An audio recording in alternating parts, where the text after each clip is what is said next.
Akhenza ku mpfula channel ya Matimba Emmanuel Maluleke YouTube channel. Kumbe mi subscribe ku channel leyi kota ku kula ku fana na ti channel letin'wana. Na khumba mhaka ya mali liya ya ti-sliver or mali ya ti-coin. Ku xana why loko ku yiwa ku lovoriweni va ku hayi ku ta laveka ti-5 rand ta ti-coin or ku ta laveka ti-2 rand or ku ta laveka ti-1 rand. Masiku lamawani ku tirhisiwa ngopfu ti-5 rand letiya. Mali liya vanhu va ka hina yi na nkoka wun'wanyana wu kulukumba ngopfu. A ni ma swi tiva ku masiku lamawani vanhu loko ku ya ku lovoriweni hayi ko transfer-ariwa kunene timali ku endliwa ti-E_F_T. Mi kuma ku hayi ku ta famba na 1000 ntsena 1000 liya ya matlhoma nyangweni layani yo humesa swin'wana na swin'wana, but mi kuma ku ri na ti-5 rand letiya ti va ti ri kona laha i ta nkoka ngopfu. Ti-5 rand letiya i ta yini ke?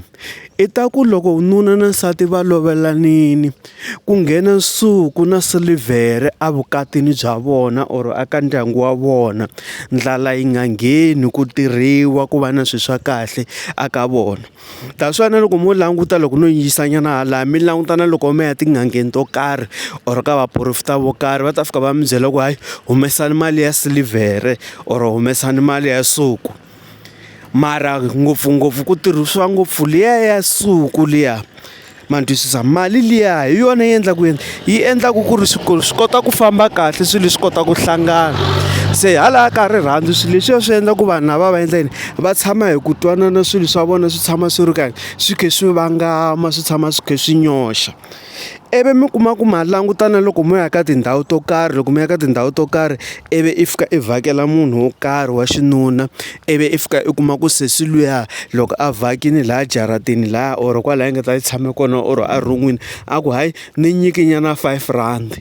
5 rand liya sesi luya i ta ku hayi ni lava ku ta ni ya xava swo karhi, kasi no i ta teka mali liya a yi fihla. Loko a yi fihla mali liya ivi a fika a kaya laha tshama kona a fika a endla mihivahivani ya yena.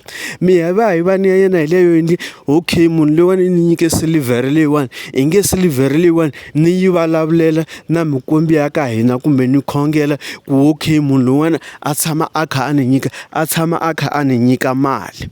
Van'wanyana va tirhisa malapi yo karhi, ma twisisa, va tirhisa malapi ya ku basa. I ta fika a teka mali liya i nga ta va i n'wi nyikile loko a ri jaha, a fika a fumba a yi veka ka lapi ra ku basa ivi a vulavulela. Loko a kha a vulavulela laya i endlela yini ku wena right through loko a ku foyinela kumbe kwala mi hlanganaka kona a ri boyfriend ya wena kumbe a ri muhlekisani wa wena a ku hayi ni nyiki mali yo karhi, wena i ta hamba i ta hamba i n'wi nyika mali.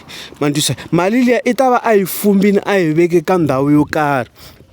Ma twisisa, mara loko hi teka hala ka malovolo i ku va va endlela ku mali yi kota ku nghena kwala mutini, swilo swi kota ku famba, mikwembu liya ya ka nsati luya na mikwembu ya ka n'wina yi kota ku mi tisela mali.